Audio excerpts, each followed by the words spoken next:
We're in the white green room of Susana Jimenez here in Buenos Aires, Argentina. This is basically the case of the photos of who she has interviewed. Anyone from Jean-Claude Van Damme to, what's his name? I don't remember many of these, but I know their faces and stuff. Minimum of 20 million viewers. I don't know exactly what to expect here on this TV show. It's live, so anything can happen. So we're praying.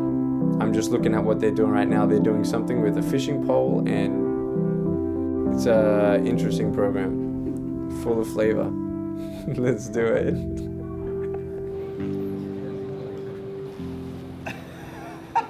It's tricky. Oh! I mean, this is fun. It's more exciting than a flat one. Yeah.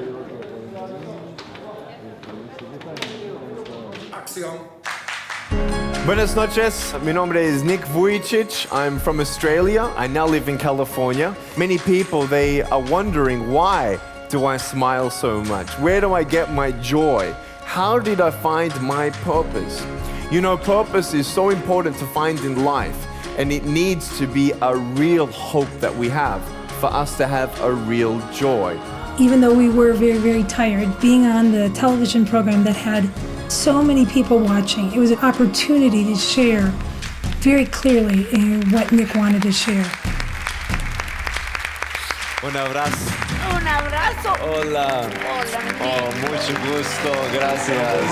Gracias. Buenas noches. Buenas noches. Gracias. Gracias. It's a pleasure to meet Oh, you. thank you. Thank you so much for having me. It's such an honor. Oh my God. Thank you. You are Susana. something. You are something. Gloria a Dios. We have to play golf. We have to play golf. Vamos a jugar al golf. Having Nick on stage, being able to play golf with Susana and sharing his story and movies and background, you knew that this was going to make a difference. Vamos al corte, volvemos enseguida con Nick, por favor. After that, being on that live TV program, everywhere else we went in South America, people would come up to us and say, "We saw you on Susana Jimenez."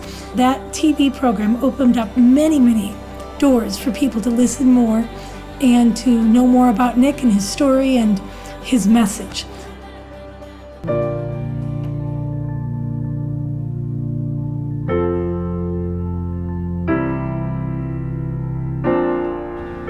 As I've traveled many, many miles around the world, you get used to just not feeling comfortable. It's not your own bed, it's not your own pillow, it's not the food that, my wife cooks. And, you just learn to adapt and be flexible in every single way. But there is one thing that really is difficult to handle. It's a fever. So we just landed in Paraguay at 1 a.m. last night. I came down with a very strong high fever, shaking like crazy last night from 1 a.m. to 3 a.m. I got myself out of bed, had a warm shower to warm myself up at least. And just my stomach, everything just shut down. And feel very congested and fever's still there. And I'm much better now than I was even just 2.5 hours ago. So I want to check out my fever. And as I landed in Paraguay, there were ambulance, crew there wanting to take my fever, and I was sort of like laughing it off. I'm like, I'm fine, yes, I'm taking painkillers, and yes, I feel sore and my stomach's in a mess, but I'm ready just to push through. And I've done it before a couple times. I think out of 2,000 speaking engagements, we've only canceled 5. I wasn't about to cancel anything. I wasn't going to start focusing on that pain. I was just going to truck along through, and we're going to pray, and we're going to eat the right food and put repellent on and just get through it.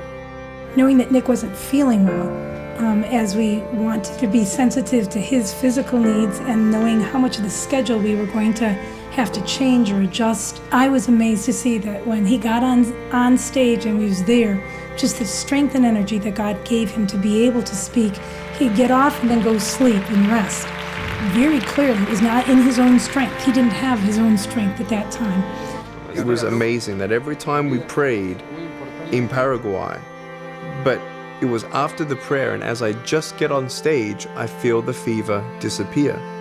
And as soon as I walk off stage after the presentation, the fever comes back.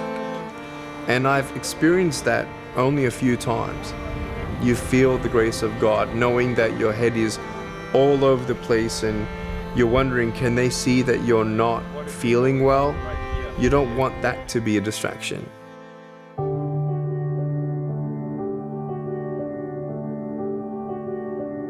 We went to a very large church and I was so inspired by the pastor, who also was my interpreter. He and his wife just inspired me so much. They really have a heart for missions and really serving their nation one soul at a time. We believe we are in a revolution right now. It's amazing. We don't call it revival. We call it a spiritual revolution because the Bible talks about weapons. The most amazing weapon that most of the people don't use is love. With love and forgiveness, wow, you can penetrate and make a big, huge hole in darkness. We were interviewing them about how they started the church as a Bible class in their own home, and how that church was birthed was a miracle, but how big that church is and the influence that church has in that country is phenomenal. If you don't have a Y relationship si no estás teniendo esa relación, no estás With seguro God. con Dios y no estás seguro de tu salvación, yo and te you want invito to start it y tonight, quieres comenzar, if that's you, stand right now. te pido que te pares And we're gonna ahora say a prayer y yo voy a together. orar contigo. To see such a huge harvest, it was just too many. Maybe they didn't understand what I was asking them to do and why they were standing. Are you sure you understand? So the only reason why you're standing up is because Es porque you do not have a relationship with God. no estás teniendo esa relación Sincerely, íntima con Dios. 70% of all the rooms stood up.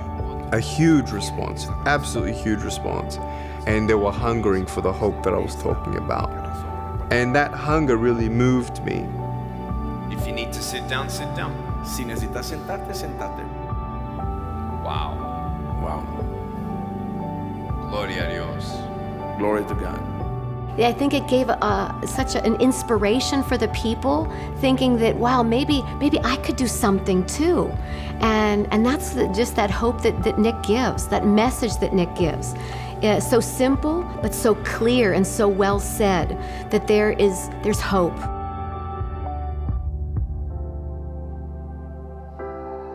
You know, every time I go into a Congress setting, I always have a flashback of my first Congress address, which was 2008. By the grace of God, through the connections of that influential church, we had an invite given by the Congress of Paraguay. You know, we know that, I've said it again so many times, when a nation honors God, God honors that nation. There are many inspiring people in Paraguay. Hay mucha gente que pueden inspirar en Paraguay, I urge the media to take the time pero que se tomen el tiempo and try to find those positive stories y traten de encontrar esas historias positivas to inspire this para nation inspirar a la nación and bring them morale y up. traer la The moral Lord hacia did lead me to ask them to pray with me, and it was a very moving time. We don't go there to please people. I don't go there to divide people either. I come to share a message of hope. We come on a mission in love, in respect, and most of all, honoring the Lord in every opportunity we have, and making sure that the greatest thing that comes out of how we say things and what we say is on the foundation of love, hope, and faith. Something that my parents always did was encourage me and help me to believe Para ayudarme, para things that I creer can't see, que no hay nada que es imposible, that there is a purpose. que hay un propósito. It was like as if God was using my parents Es to como plant Dios usó seeds. mis padres And so we need to encourage our children with truth and love, con la verdad y amor. and something will grow.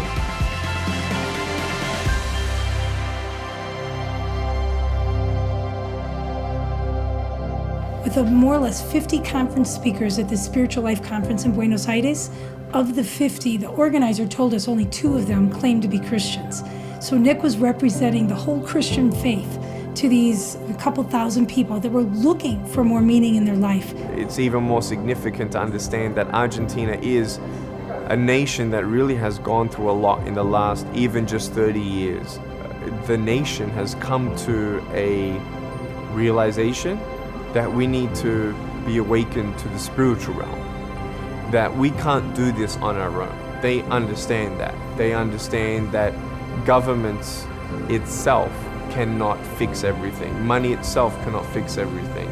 There are problems that's greater than all of us put together. And so there was this need and hunger to really now seek for spiritual things. I don't need arms and legs. Yo no necesito brazos y piernas. I need purpose. Yo necesito propósito.